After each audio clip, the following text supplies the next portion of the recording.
Hello everyone, I'm Drunvalo Melchizedek, and today we're into question and answers again.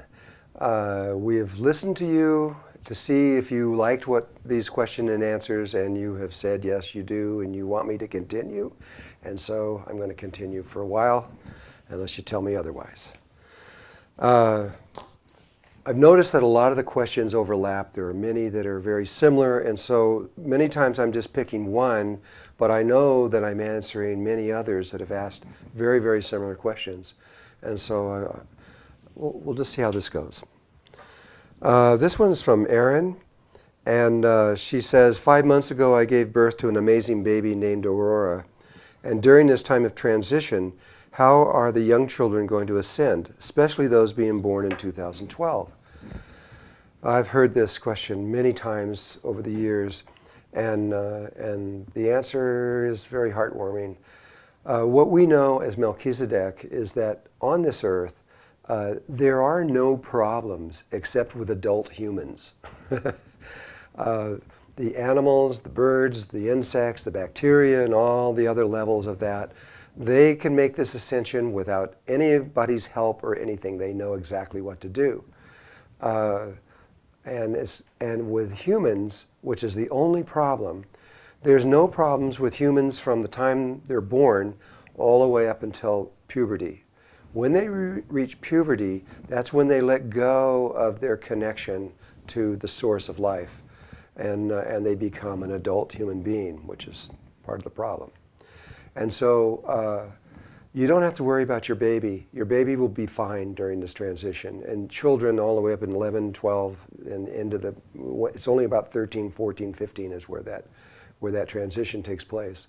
And those children, once they make that transition, they're on their own at that point. They must understand how to make the ascension.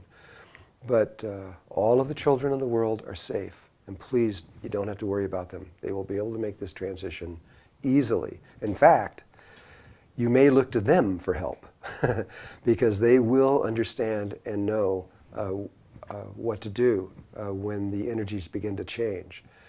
The animals and all of them, they will begin to feel this. They will, just like an earthquake, before it ever happens, they can feel the energies.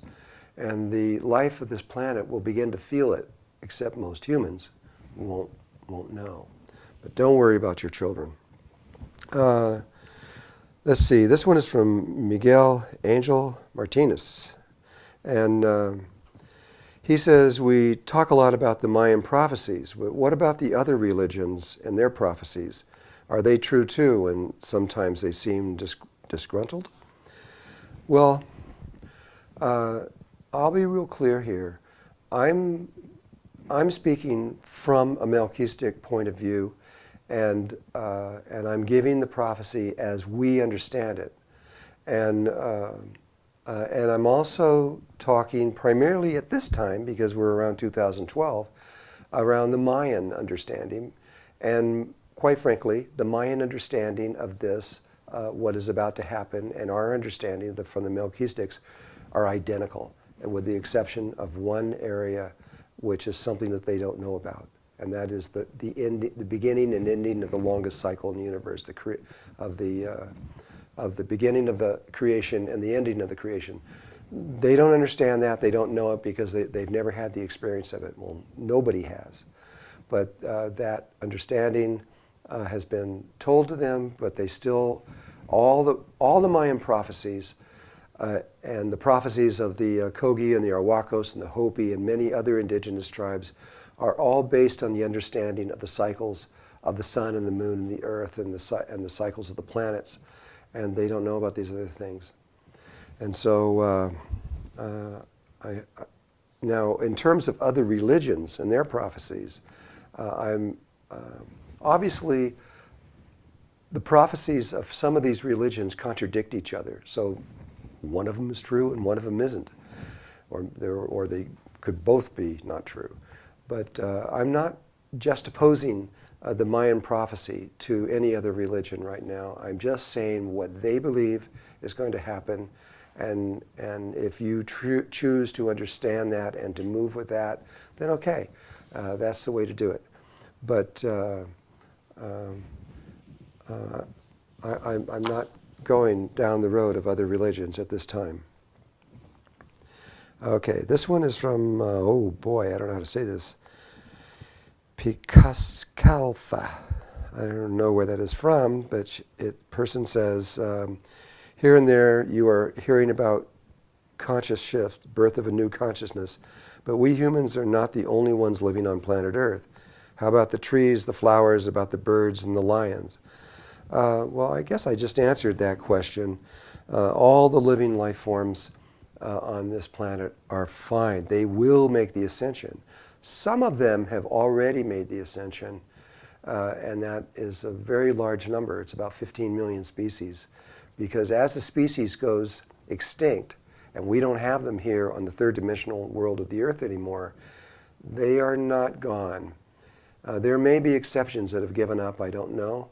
That is possible, but almost all of them have, or if not all of them, have transcended into the fourth dimension already. And which is and I'm not saying anywhere in the fourth dimension, that's the fourth dimension of the Earth. And so if you were to go there, you would see a lot of living things that we thought were gone, but are still there. But strangely enough, they may not look the same, because form and shape and color and sense of being and everything changes when you get into the fourth dimension. Let's see what else we have here. This is from Dora, and she says, thank you for these videos and for giving us the opportunity to ask questions. My question is, when you speak about going into the fourth dimension and getting into our new bodies with the big brains and having the loving parents, isn't that just like reincarnation? No, it's not. Reincarnation is something that we've invented here, although it's used in other planets and under similar circumstances. What has happened, what reincarnation is that when we gain a body here, we go through our life cycle, and when it's time for us to die, normally we only live, well, it's complex actually. Oh man, I can't explain this all right now. We actually have to go through 8 lifetimes before we're really human. This is another subject. I could answer that in a moment, I guess. You have to go through 8 lifetimes. From an Egyptian point of view, and from a Sumerian point of view, and from certain Tibetan points of view, you have to have 8 lifetimes before you're a human being. I've only had 2. This is my second one, so I'm not considered human yet. I'm still part ET. And so it's on the 9th one that when you would reincarnate or not. On the 9th lifetime, that's usually completion for humankind. And you live that lifetime and you die, and through that you either resurrect or ascend. But what it means is you bring your body, this physical body, whatever you've got of it, you may not have much of it left, but whatever you've got, as long as your heart's beating, you're okay.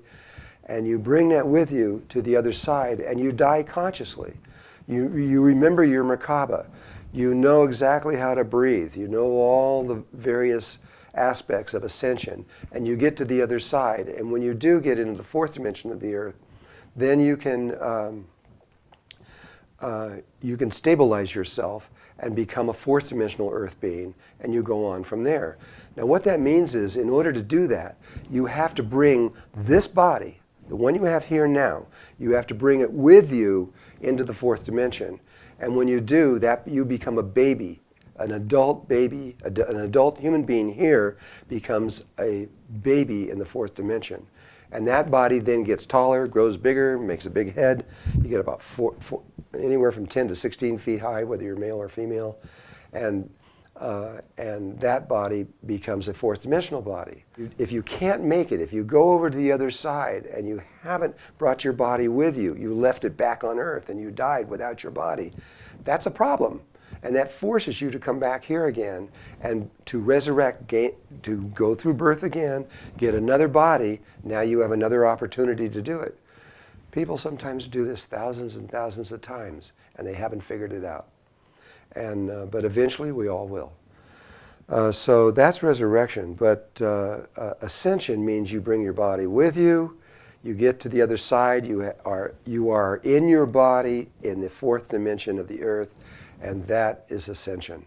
And if you can stabilize and stay there, then you've made it, and you don't have to come back again. I guess I'll give you a little bit of talk about what I mean by you have to live here 8 times. And this is a subject that probably very few of you have heard about before. You've heard about the Merkaba and the star tetrahedron that is around the body. And that star tetrahedron has 8 points on it.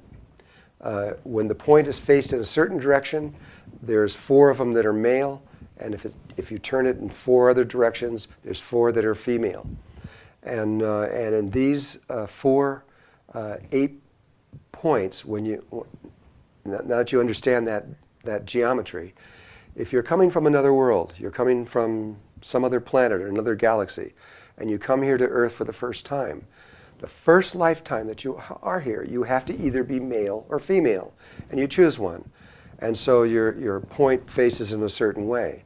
Then when you go through that lifetime and you die and you create your next body, that star tetrahedron rotates to another point, and that point then becomes your second lifetime. You go through this for 4 male and 4 female lifetimes, and at the end of that time, you then are a full human being from the ancient way of perceiving life on this planet. And that's what I was talking about. That's a huge subject. It would actually take me probably 45 minutes to an hour to explain it all in detail of what it all means and what the potentials are around that. It is the basis of the I Ching, for those of you that study the I Ching.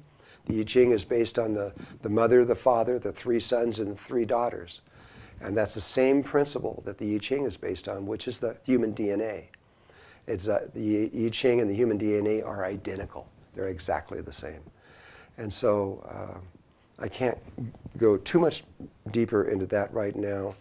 It would take an entire video just on that to fully explain it right at this moment. So let me go to another one and see where it is. Okay, this one is from Michael St. Lawrence. Are all humans on our planet, 6.5 billion plus, going to the 4th dimension at the same time when this shift occurs, or are there some, many, that will choose to continue on in the 3rd dimension orientation simply because they are not ready for the leap to the 4th? If so, where do they go if the Earth no longer will be functioning in the 4th dimension? I ask this because it seems that many humans right now on our planet are still in states of pretty deep delusion, addiction, and confusion. Well,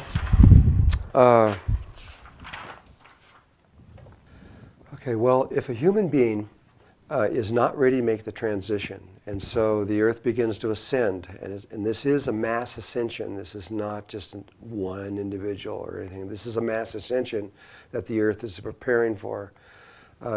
If a person cannot make it, what will happen is they will die. And if they die, they just take a slightly different channel, a different way of going into the 4th dimension of the Earth. And they end up on a slightly different frequency than where ascension or resurrection ends up. There's actually 3 different frequencies that are created just for humankind. And they'll end up in one of those.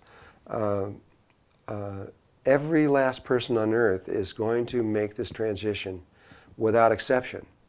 We're either going to do one of these 3 things. We're going to die, we're going to resurrect, or we're going to ascend. It really doesn't make any difference which one you choose. I know this seems almost contradictory to a lot of things that people in the world are saying, and even things maybe that I've said. But this is just the way it is. What the facts are behind this is that when God created this universe, He told us to try all possibilities, do everything possible to experience everything that's possible in this world. And we're doing it. We're doing everything that's possible.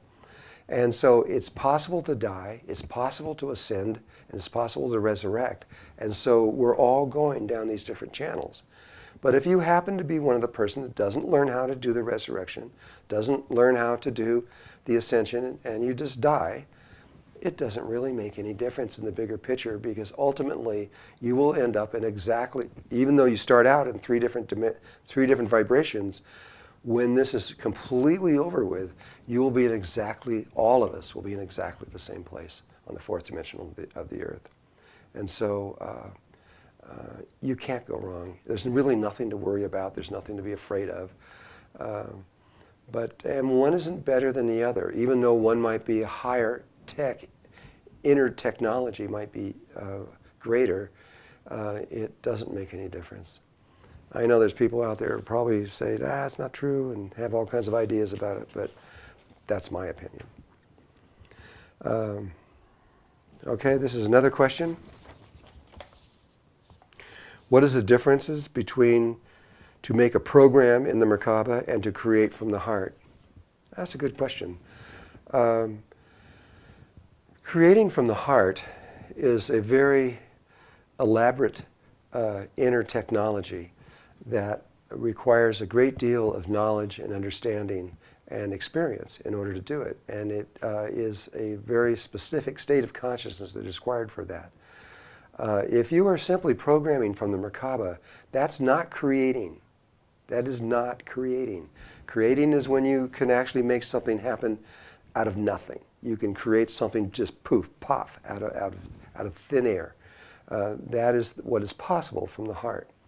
But the Merkaba has a function that is possible to program into it so that it will do certain things for you. It isn't creating. It will protect you against electromagnetic fields, or it will control the temperature in your house, or things like this. But that's not creating. That's just that's a side effect of the Merkaba. It's not even an important side effect of the Merkaba. There's lots and lots of them. And that's one that I was chosen a long time ago when I started teaching this, because it's so simple, and it's one that is so easy for people to see the results from it, and that's why we brought it up. But it is not creating. It is a very, very different process. So you can't see those two things as the same thing. Okay, next question. This one is from Jeremy from Belgium. And he says, why are there two spaces in the heart, the sacred space of the heart and the tiny space within? Well, if you were to look at if you understand Metatron's cube, you will see, in fact, that's what's on this wall. If you could bring the video over to this wall, on Metatron's cube, you'll see this outer line here, and you'll see that there's a cube. I'm going to actually step over here to do this. Here's this line here, that's the cube, and these 6 lines coming in, if you look at just that, you will see a cube. But you will also see another cube inside of that cube. So there's a cube within a cube. If you look at the next form, the star tetrahedron, which here's the star coming like that. There's the big one. If you track all the lines, it maps it perfectly. But then if you look inside of here, here's a star tetrahedron inside of the star tetrahedron. It moves through all 5 of the Platonic solids. They're all there. All the cube, the tetrahedron, the octahedron, the icosahedron, and the dodecahedron are all in there, and every one of them has one inside of each other, the cube within the cube, for example. And this is one of the basic building blocks of the universe. These shapes are unique in all of geometry, and they are very, very important. And so we are simply reflecting that very this basic principle of the universe is being reflected within our heart. It was Stanford at HeartMath that also discovered that there is a toroidal field that is generated by the heart. It is a huge toroidal field. It's 8 to 10 feet in diameter, but it's coming up directly from within your physical heart. And within that toroidal field is another toroidal field inside of it. There's a toroidal field inside of it in those proportions that are on the wall. And so, and what it is reflecting is the sacred space of the heart and the tiny space of the heart.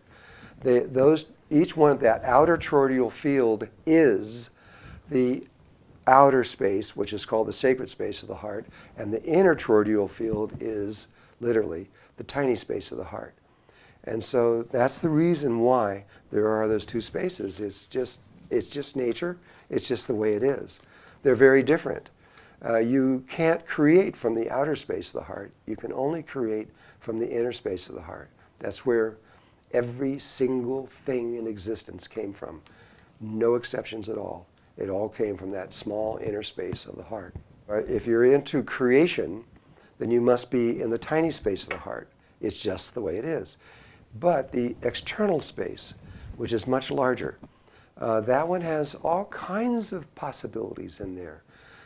We record, literally within the external space is the Akashic records of the entire universe.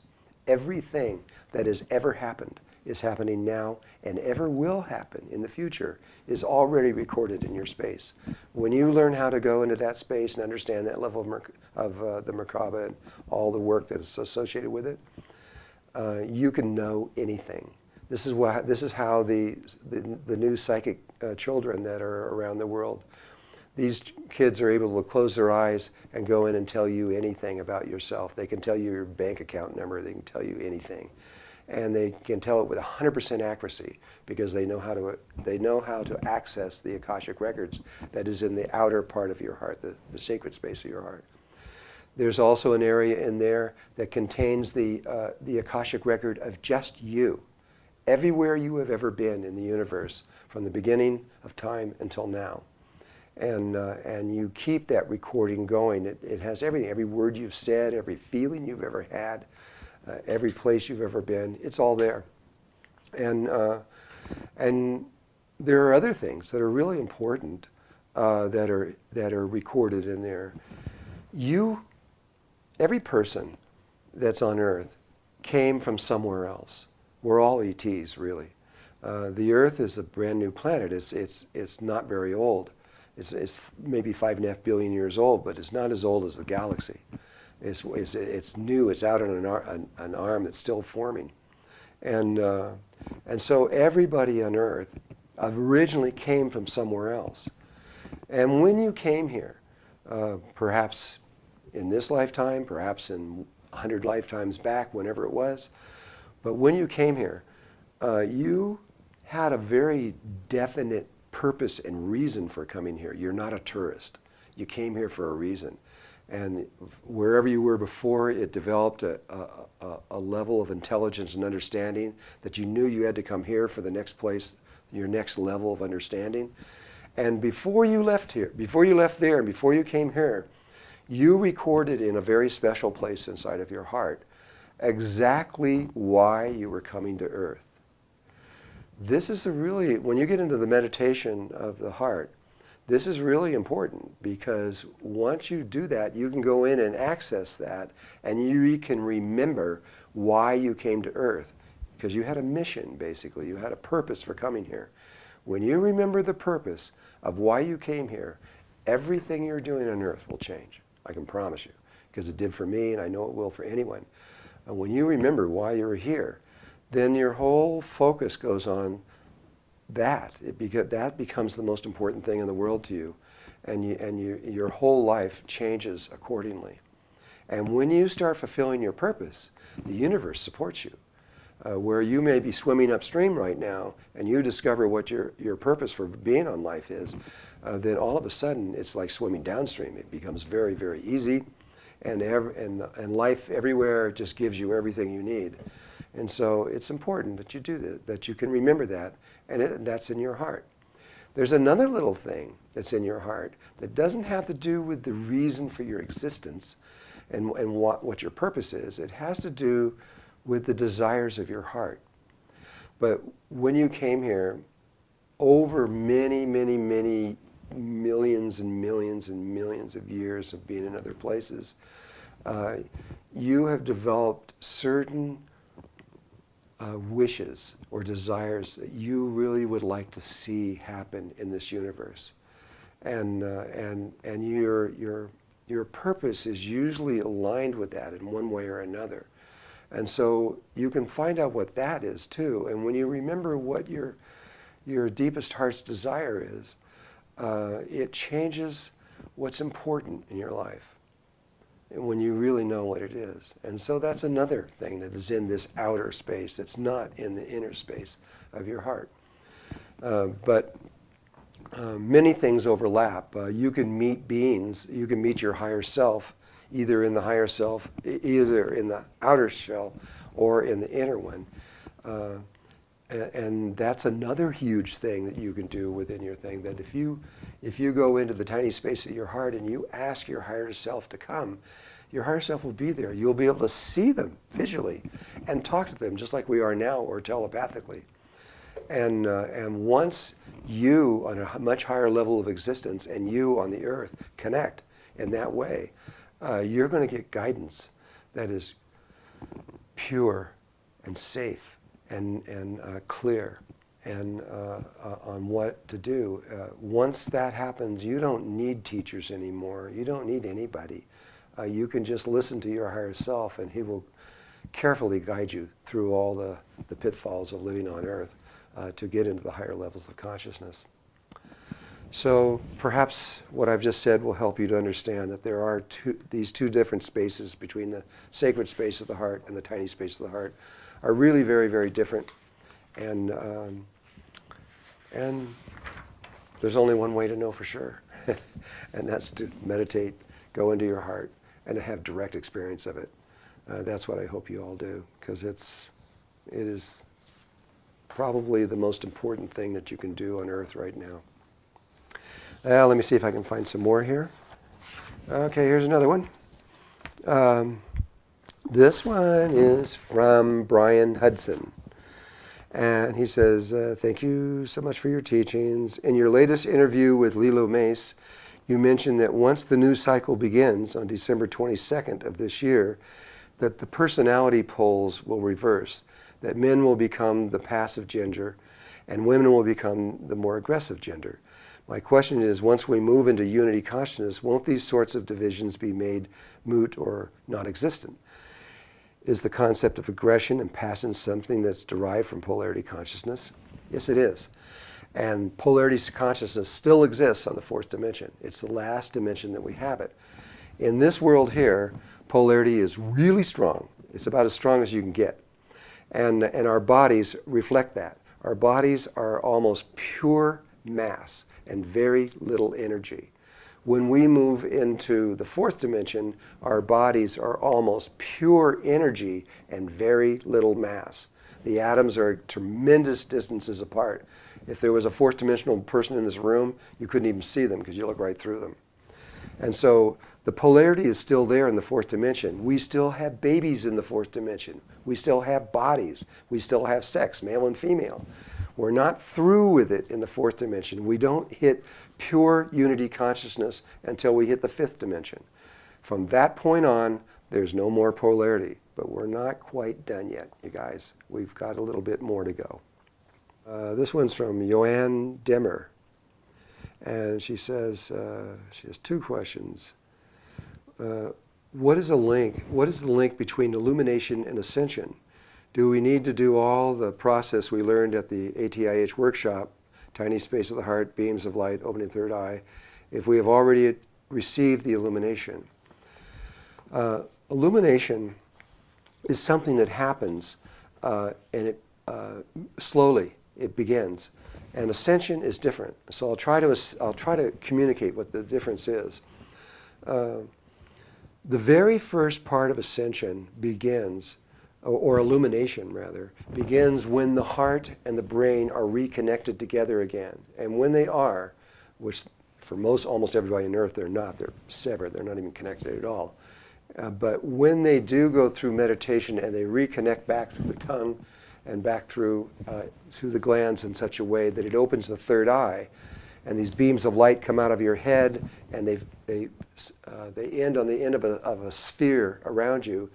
When the heart and the brain are reconnected, a sphere happens around you, and a halo forms inside of that sphere. You are actually creating light. That light has been scientifically documented by science now. It's fact. And they can photograph it. They can see it. And that is just the beginning. If you keep going, different parts of you begin to glow. And after a period of time where there are ones in the world, the Kogi and the Arawakos Mamos, who live at about 16,500, 17,000 feet inside of caves, they glow in the dark and they float off the ground. And because they've reached total illumination. And their whole bodies glow. There's still a step beyond that. And what happens when they go just a little bit farther beyond that, their bodies become light. Not just giving off light, they become light. And when two of those beings are together, they can walk right through each other. And so illumination has to do with literally a level of existence that is not where we're quite there yet, but it has to do with a level of existence. Ascension has to do with moving from one level of consciousness to another. And of course, the more illumination that your body has, the easier you understand how to make those connections. But sometimes you can sit for very long periods of time trying to understand how to move from one level to another. The Pleiadians are a very good example of this. They know how to turn their bodies into light. They know that they are light. They are capable of walking through each other, and they are capable of transforming their bodies to whatever they want.